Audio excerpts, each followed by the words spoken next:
നാം എല്ലാവരും സദ്ഗമയ 2026 പങ്കെടുക്കാൻ എത്തിയിരിക്കുകയാണ്. മാനന്തവാടി വിദ്യാഭ്യാസ ഏജൻസിയുടെ കോർപ്പറേറ്റ് വിദ്യാഭ്യാസ ഏജൻസിയുടേതായ ഒരു വലിയ ഒരുമിച്ച് ചേരലാണ് ഈ സദ്ഗമയ എന്ന് ഞാൻ മനസ്സിലാക്കുകയാണ്.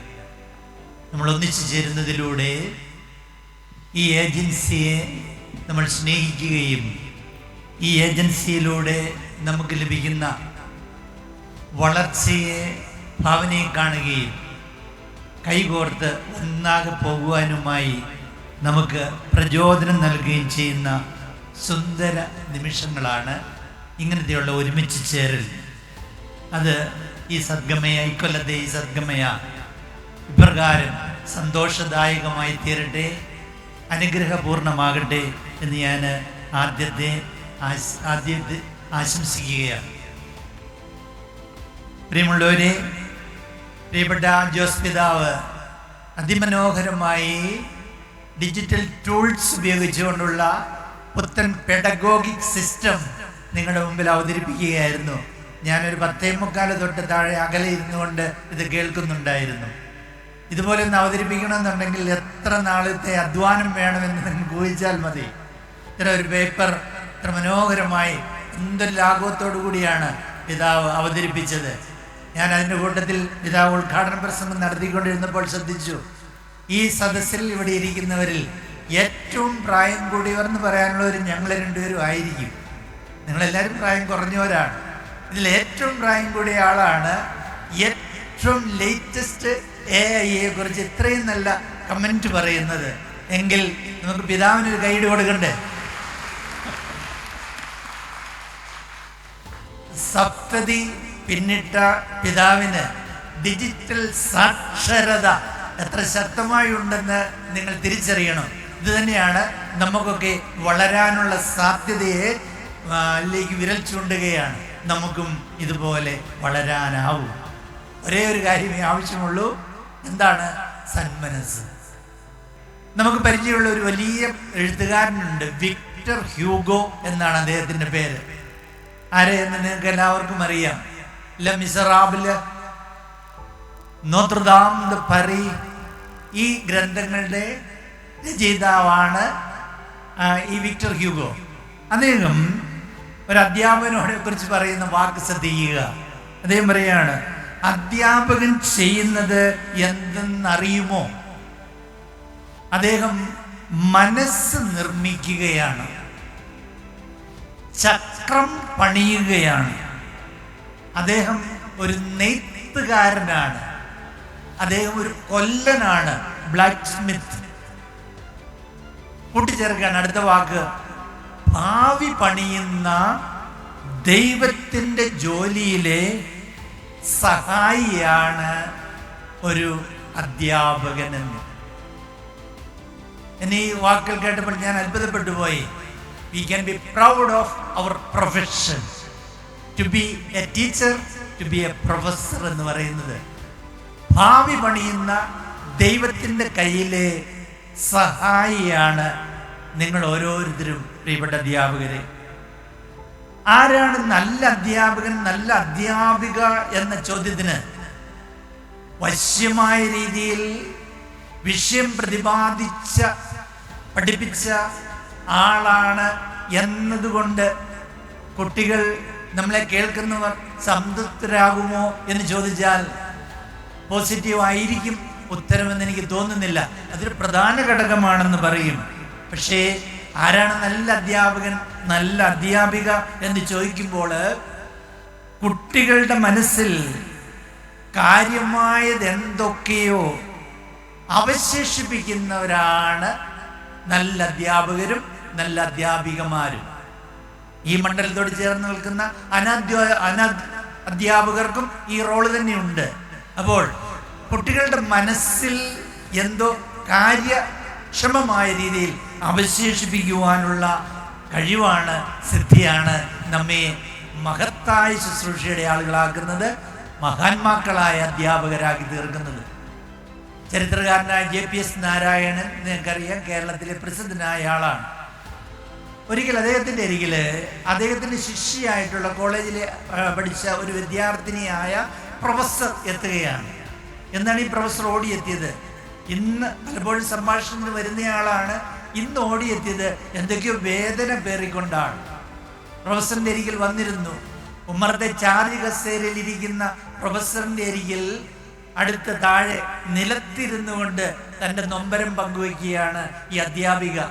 പങ്കുവയ്ക്കാൻ തുടങ്ങി. ഇങ്ങനെയാണ്: ഞാൻ ആഴ്ചയിൽ ഒരിക്കൽ എൻ്റെ കുട്ടികളെയും കൂട്ടി നമ്മുടെ പട്ടണത്തിലെ സ്ലം ഏരിയയിൽ ശേരി പ്രദേശത്ത് പോകാറുണ്ട്.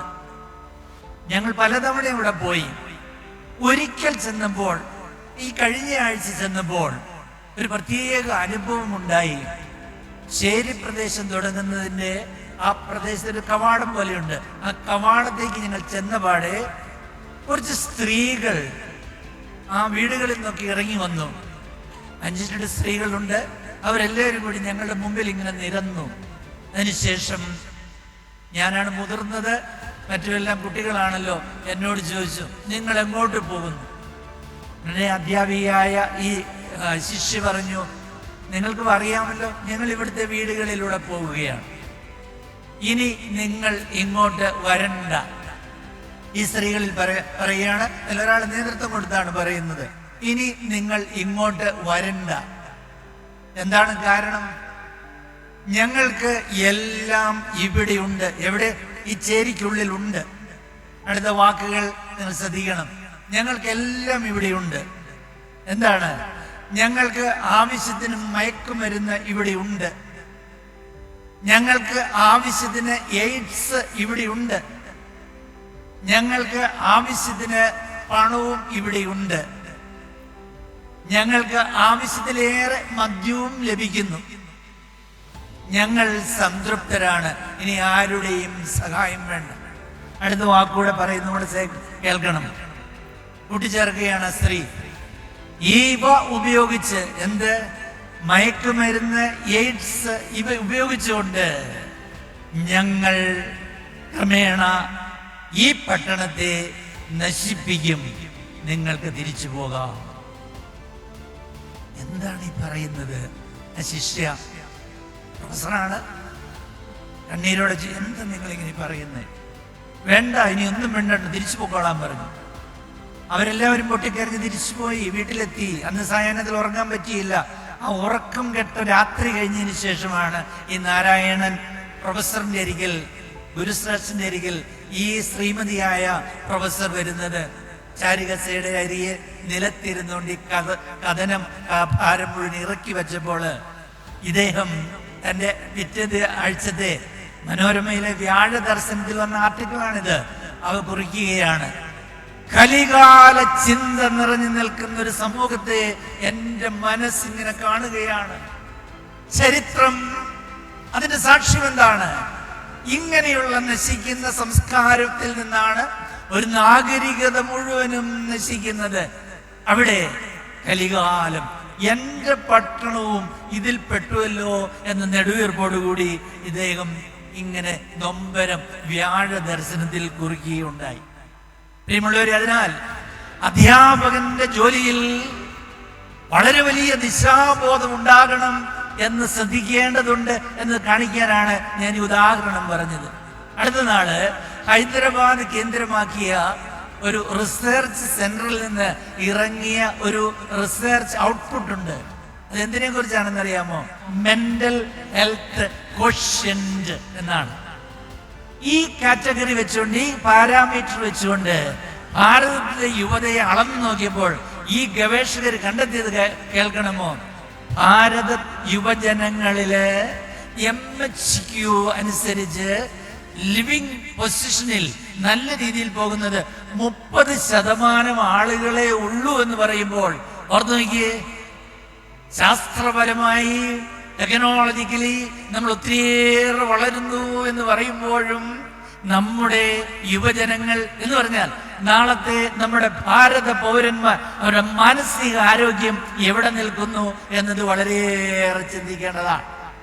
മനുഷ്യനെ മനുഷ്യനാക്കുന്ന മനസ്സുകളുടെ രൂപീകരണം സുപ്രധാനമാണ് എന്ന് ഒരു വിദ്യാഭ്യാസ വിചക്ഷൺ എന്ന നിലയിൽ, അല്ലെങ്കിൽ വിദ്യാഭ്യാസ സബരിയിൽ പങ്കുചേരുന്ന വ്യക്തി എന്ന നിലയ്ക്ക് അധ്യാപകരുടെ മനസ്സിൽ ഒരു രൂഢമൂലമായ ബോധ്യം ഉണ്ടാകണം എന്ന് എനിക്ക് തോന്നിപ്പോവുകയാണ്. പണം കൊണ്ട് നമുക്ക് സൗന്ദര്യ വസ്തുക്കൾ വാങ്ങാം, സൗന്ദര്യം വാങ്ങാൻ ആവില്ല. പണം കൊണ്ട് ഔഷധങ്ങൾ വാങ്ങാം, ആരോഗ്യം വാങ്ങാനാവില്ല. പണം കൊണ്ട് കായിക വിനോദ ഉപകരണങ്ങൾ വാങ്ങാം, നല്ല ശാരീരിക രൂപം ഉണ്ടാക്കാനാവില്ല. പണം കൊണ്ട് വസ്തുക്കൾ വാങ്ങാം, നന്മ വാങ്ങാൻ ആവില്ല. പണത്തിലൂടെ സുഖം ലഭ്യമാണ്, കംഫർട്ട്, പക്ഷേ സന്തോഷം ഉണ്ടാകണമെന്നില്ല. പണത്തിലൂടെ പൂമത്ത വാങ്ങാം, സുഖമായ ശയനം, ഉറക്കം ലഭ്യമാകണമെന്നില്ല. മണിമാളികകൾ തീർക്കാം പണത്തിലൂടെ, അത് ഭവനമാകണമെന്നില്ല. വജ്രമോതിരം വാങ്ങാം, പക്ഷേ അത് നല്ല ദാമ്പത്യ ബന്ധമാകണമെന്നില്ല. വിലപിടിപ്പുള്ള വാച്ച് വാങ്ങാം, സമയം കൃത്യമായി കാണിക്കണം എന്നില്ല. പുസ്തകങ്ങൾ പണത്തിലൂടെ വാങ്ങാം, ജ്ഞാനം ലഭിക്കണം എന്നില്ല. അതിനാൽ പ്രിയമുള്ളവരെ, നമുക്ക് അധ്യാപകരായ നമുക്ക് ഒരു വലിയ ഉൾദർശനം ഉണ്ടാകണമെന്ന് എൻ്റെ മനസ്സിൽ തോന്നുകയാണ്. ആ ഉൾദർശനം എങ്ങനെയാണ്? ആന്തരികതയെ തൊട്ടുണർത്തുന്ന മഹത് പ്രവൃത്തിയാണ് അധ്യാപനം എന്ന ബോധ്യത്തിൽ നിന്നുകൊണ്ട് ഈ ഉൾദർശനവുമായി നമ്മുടെ കൈകളിൽ കിട്ടുന്ന യുണീക്കായ, പിതാവ് അവസാനം എഴുതിയ വാചകത്തിന്റെ അടിയിൽ ഇങ്ങനെയുണ്ട്, each student, each child is unique. യുണീക്കായി അനന്യ യാഥാർത്ഥ്യങ്ങളായ ഈ മനുഷ്യ വ്യക്തിത്വങ്ങളെ തൊടാൻ അധ്യാപകരുടെ ഹൃദയങ്ങൾക്ക്, അധ്യാപക ജന്മങ്ങൾക്ക് സാധിക്കട്ടെ എന്ന ആശംസയോടെ എല്ലാ ഭാവങ്ങളും നേർന്നുകൊണ്ട് എൻ്റെ വാക്കുകൾ അവസാനിപ്പിക്കും.